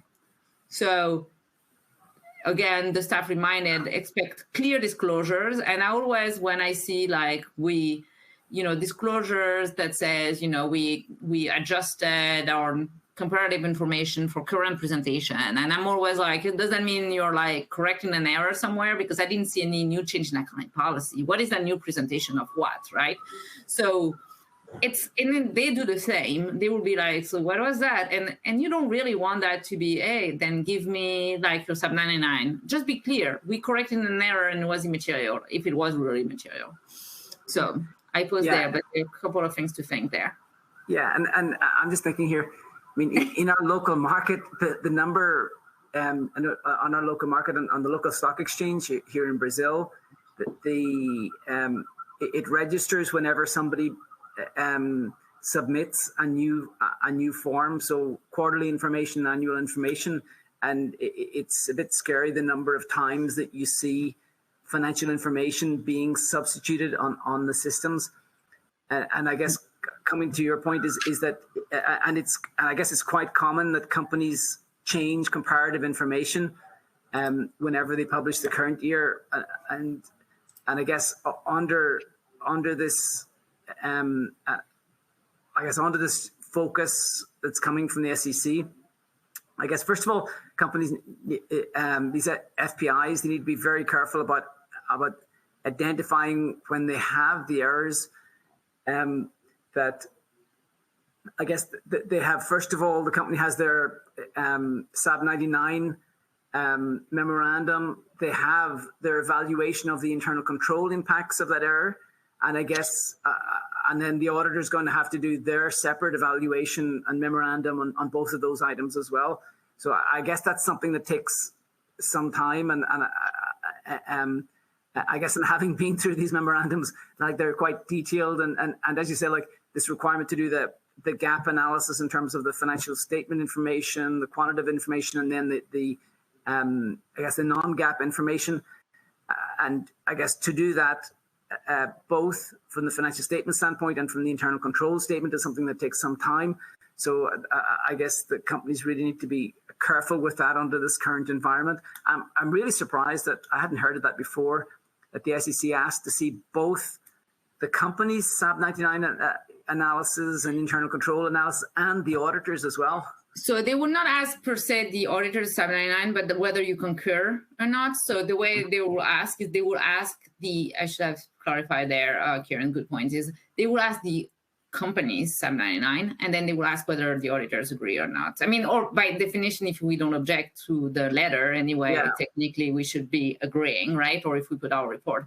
But they sometimes will ask directly, were you aware of it, and do you agree with that analysis? Which I was surprised there. But yes, I mean, by definition, hopefully we knew about it, right? But as auditors, but yes, this is always, they would always ask first through the company. But the point is as well, sometimes they will go to the auditors first, because don't forget, sometimes there's a PCAOB inspection happening, and the PCAOB might look at your 799 in the PwC things. They don't, obviously, then they start asking questions, and then suddenly you see as well at the same time the company getting a question on the 799, right? Because so then suddenly the PCAOB look at your 799, the SEC look at the registrant 799, because the PCAOB can work with the SEC for the request, right? So it's important that there is a good understanding, and we should look at the same sum. So I'm always as well concerned when I hear or say, yeah, we have a different sum than the company. That should not happen, right? We should understand, is there an error or not, and reconcile that, and then do an analysis each of us. It's the company's financials and the auditors looking at those. And so we should definitely think about reconciling. If there's difference, and we need to understand why, and then understand and document there. Yeah, it's interesting. Got a comment here in terms of a world that in theory is completely digital, and we've got AI and robots doing everything, and we still get errors. I guess, I mean, I've seen no reduction in the number of errors, even despite the level of digitalization and AI and robots and so forth. And maybe one of the issues is because of that, because they basically, you set up your systems and they account for things in a certain manner, and then you have new types of transactions and they continue to account for them in the same manner. And then later on, someone realizes that no, this new type of transaction should have been flagged from the start and should have been treated separately. So I guess I guess I'm not seeing any reduction in those. No, I don't see any reduction. And I think, Kieran, if anything, I see a little bit more. And a part of it is it's been a little bit more complex transaction coming through, right? So and maybe because of the world we are in or something, I don't know. But the routine transactions are not usually the ones that creates too much errors. It's more the rest, right? The one-time transactions or the wrong analysis or something that comes late. And believe it or not, the cash flow as well, still big thing. So cash flow is still a challenge. It sounds like many companies still do it at the end. So if someone wants to develop a great AI bot or whatever for doing a cash flow right, I think that might be awesome. But yeah, we still see a lot. And then most of the time, it's not that the error is not identified. And I think that was the key point here. I just want to reemphasize here. Is the way the analysis was done. That very quickly, it's dismissed that when quantitatively it's big, that very quickly people are like, yeah, but it doesn't impact my non-GAAP because it was a non-cash item. The SEC was now, right? That's the classic one. Or it was in the impairment, and then, oh yeah, but it didn't change, the views of the investor. So again, I think the quantitative aspect is very difficult to overcome with the qualitative. The reverse, and you reminded as well people, it's the reverse. It could be an immaterial error per se quantitatively, but because it impacts like covenants, it impacts management compensation, it impacts by a couple of cents your EPS, or you didn't meet your target.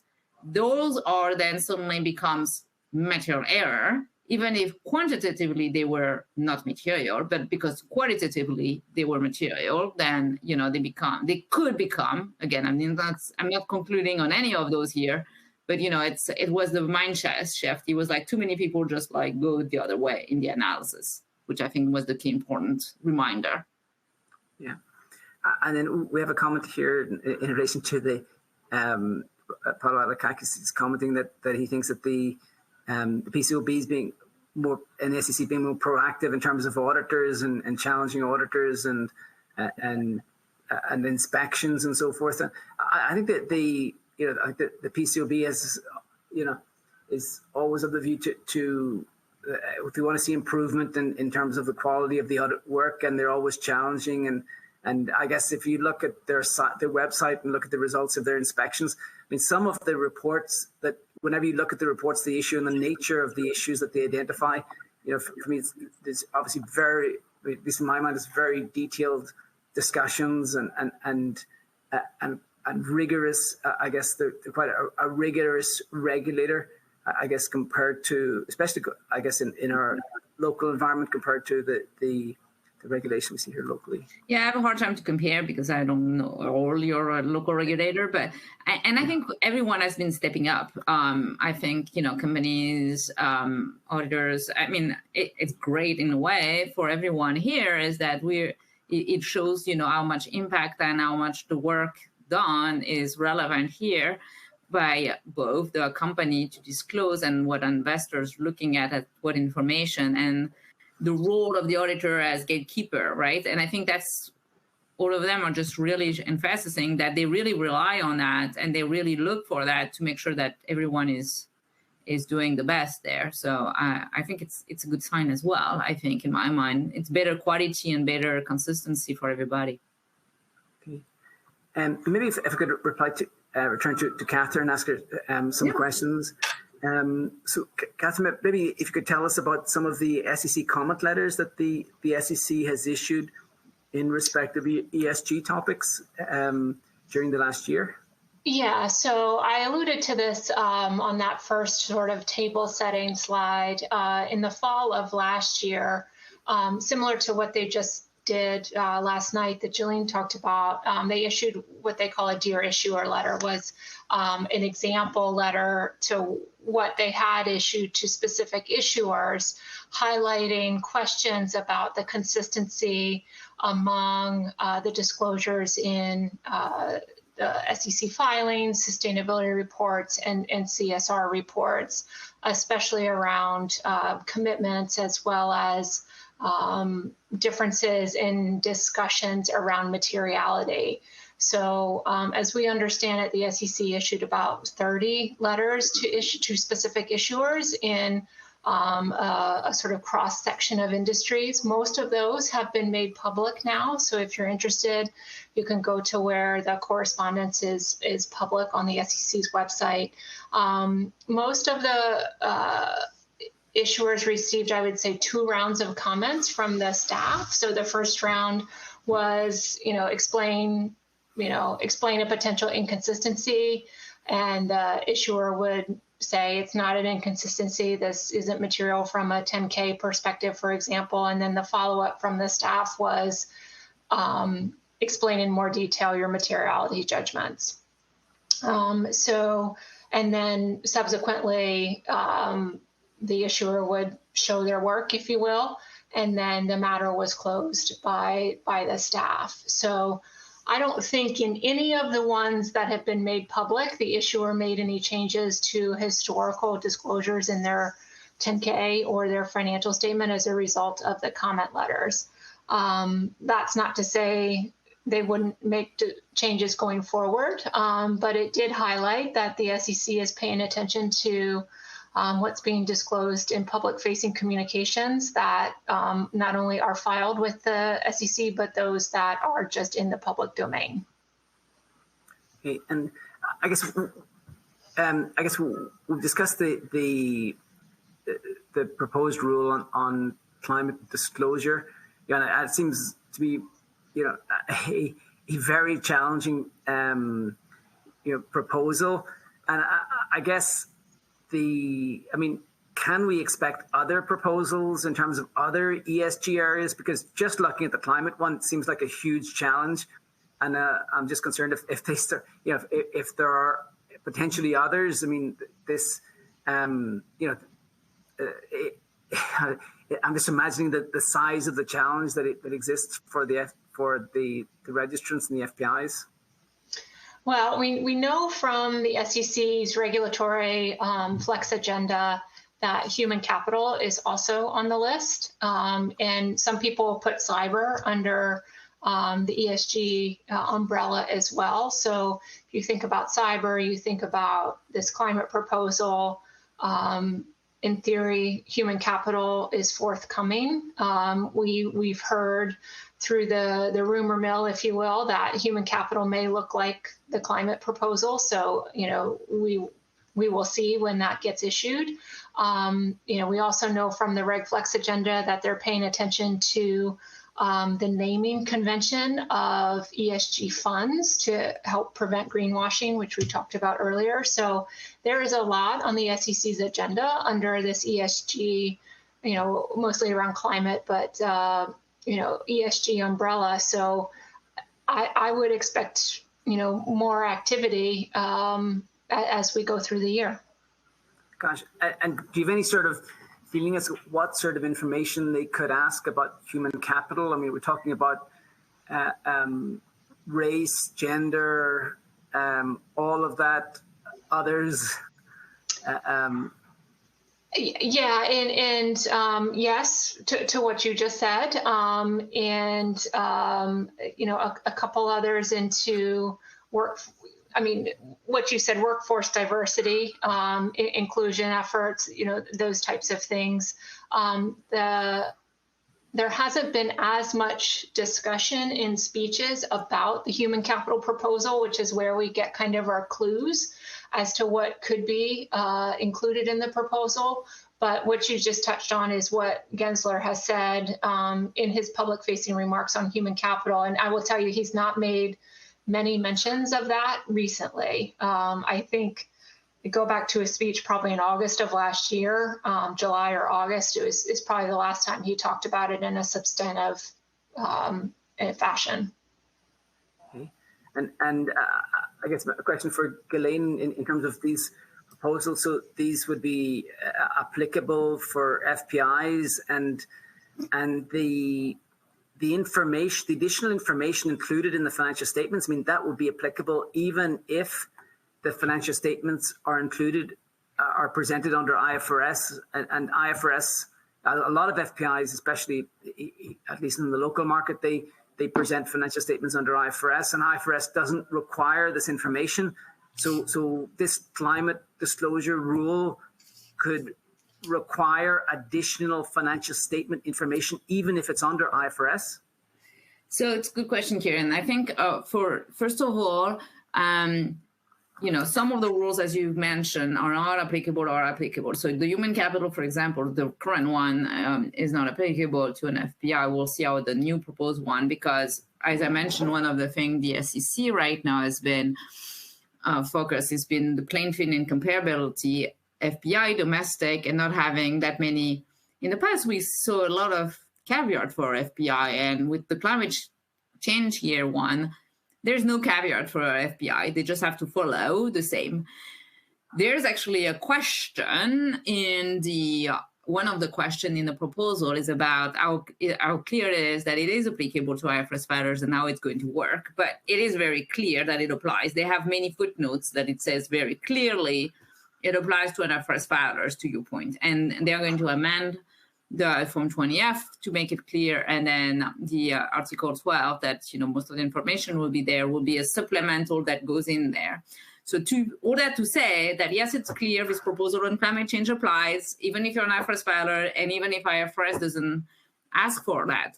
But the way to think about it is it's not contradictory either with IFRS. We have other topics where, we may have to discuss whether it could be contradiction with IFRS. But here it's not contradiction with any things. It's just adding a more granular and detailed information that otherwise an IFRS filer would not have to do. But for their SEC filing, they would have to add that, including, for example, we said the 1% and everything. But again, it's not contradictory. It's just more detailed information. And we have a few other things like that when you think about it, right? For an FPI, you may have to do a parent-only footnote in the financials if you're restricted net assets, you fail. You may have to do 309 financials if your equity statements are significant.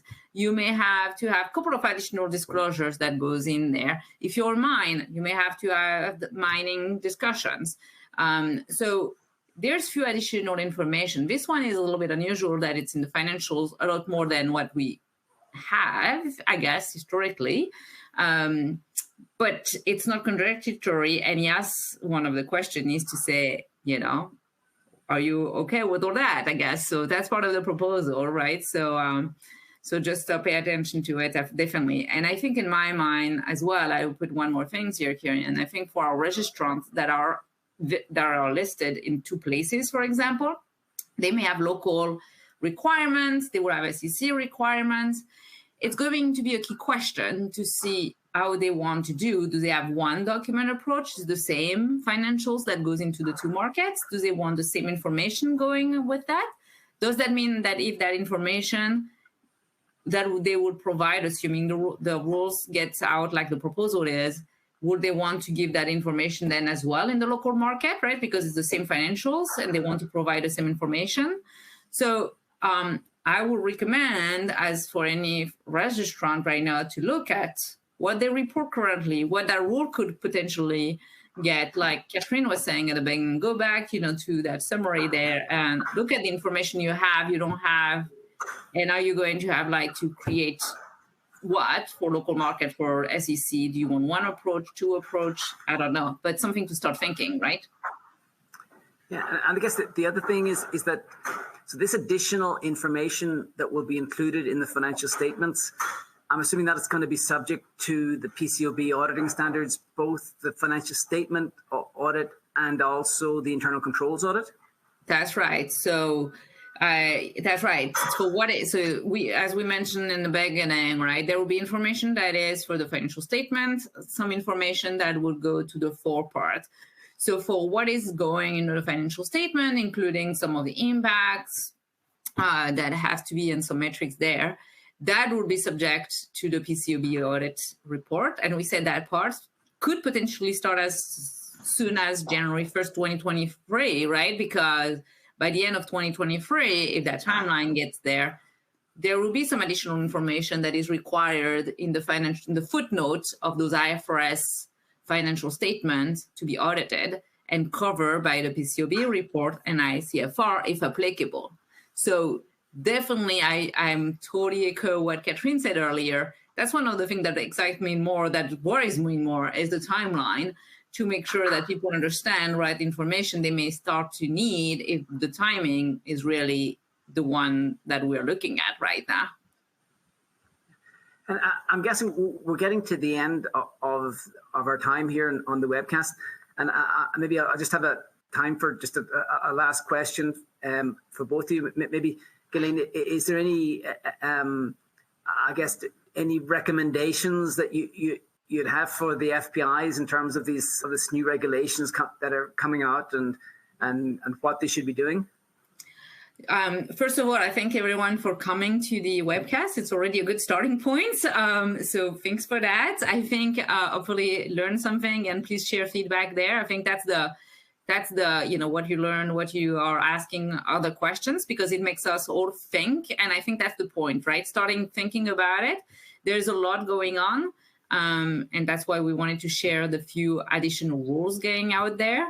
So I would just repeat, just start now thinking about it, implementing. Don't count on it could be delay, it could be, challenge in court. Just look at it. It's something that is there now. I mean, when we took cybersecurity, we took materiality, and we took climate change, and there are a few other things happening. So just and share your point of view. Look at, you don't have to be like Catherine reading many times cover to cover, but I would encourage, do a search. It's actually very simple in the PDF file to do IFRS, and you will see how many times it shows up, or FPI. And I recommend to read that, at least that piece there, and, raise concern questions about it. Great, thanks very much. And Catherine, any final comments or recommendations?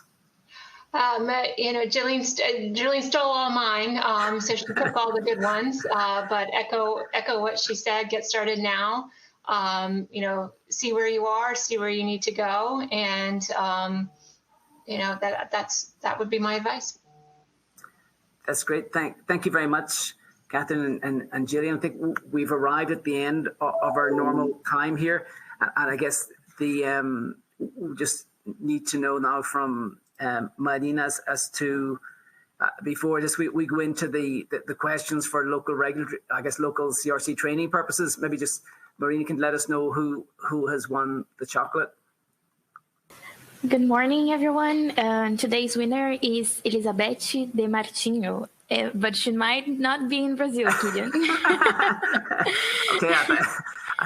Okay, I know where Elizabeth is in Europe, and I'm so going to get in contact with you, Elizabeth, and see how we can get chocolate to you.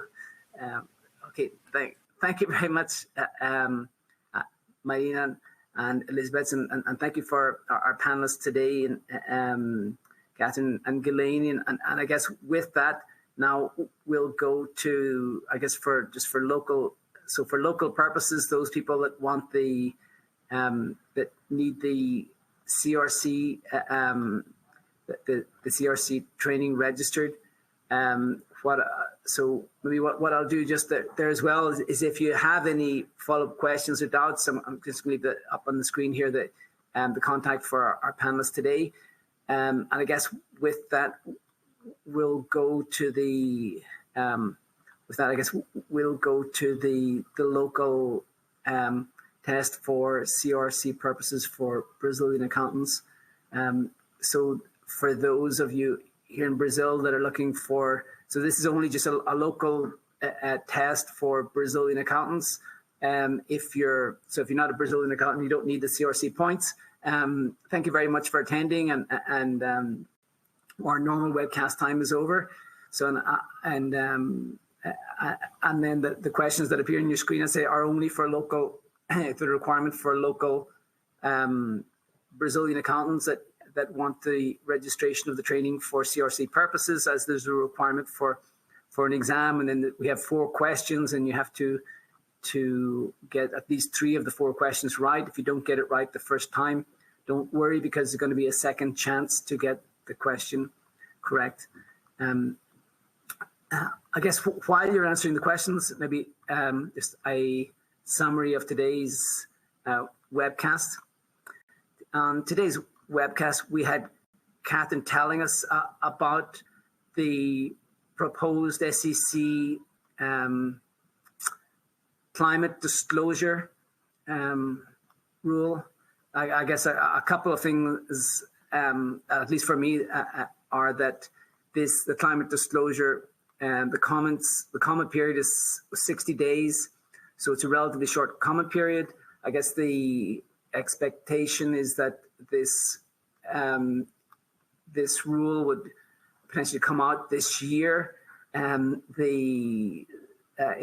2022, and then for the large accelerated filers, they need to be already reporting on 2023, potentially with comparative information, depending on how the rule is finalized.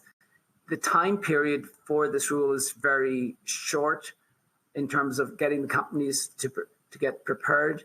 The rule is very long. It's the proposed rule is 500 pages. I think there were 800 questions made to the public in relation to this rule. So this is a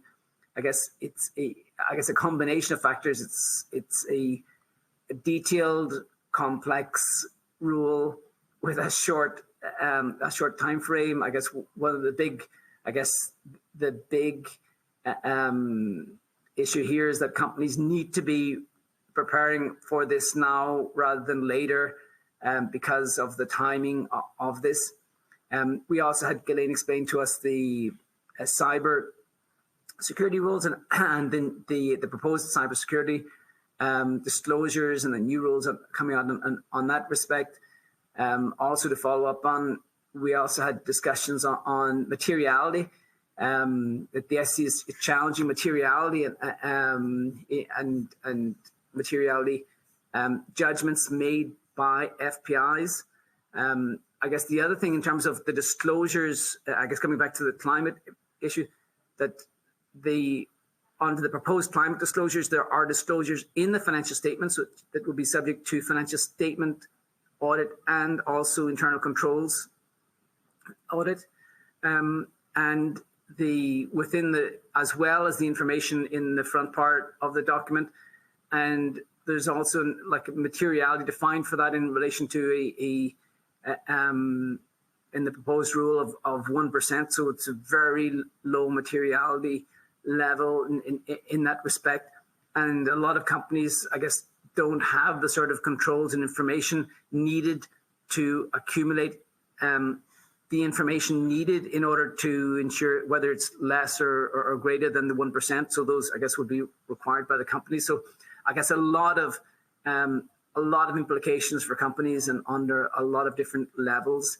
And we may even see more rules coming out. I think it was commented that we may see a rule also come out on human capital. So I guess a lot of movement in that regards. So I guess that in summary, that's what we're talking about today. Basically, the principal rules coming out from the SEC. I guess coming back to our survey at the minute, and maybe what I'll do here is maybe I'll just come back to mention. So next week we're going to have an event in Portuguese. Back to Portuguese next week, and talking about agribusiness, what's happening in agribusiness, what was the result of the companies in agribusiness in the last year? What are the challenges and opportunities that are being seen? One of the options, and I guess is what the companies are doing in relation to ESG. What are the tax implications? What are we seeing in terms of the tax rules being changed, and how is this impacting the companies in the agribusiness? We're going to have with us the agribusiness leader, Mauricio Moraes. We're going to have from Rabo Bank. We're going to have Andy Duff, who's a specialist in agribusiness, and he's going to tell us about the research they've done in this area, what they're seeing in Brazil, what they're seeing in terms of trends for the future. So hopefully we'll see everyone next week at our normal time of 9 a.m. Brazilian time. I'm just seeing here that on the quiz, the last question has just been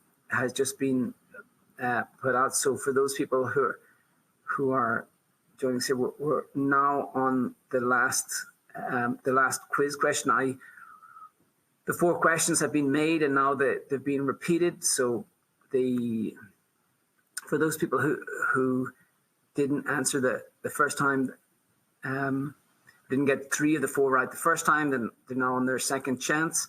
And we're on the last, I guess we're on the 4th question, which is being repeated. And I guess whenever this survey ends for this question, we're going to end our webcast for today. So thank you very much, everyone, for listening in. I hope you found this as informative as I did. And I guess for the FPIs among us, I guess a big challenge for the upcoming months and years in relation to climate disclosures and other potential ESG implications. So many thanks for everybody for taking part in listening, and hopefully we'll see you all next week. And with that, I guess we'll end the webcast for today.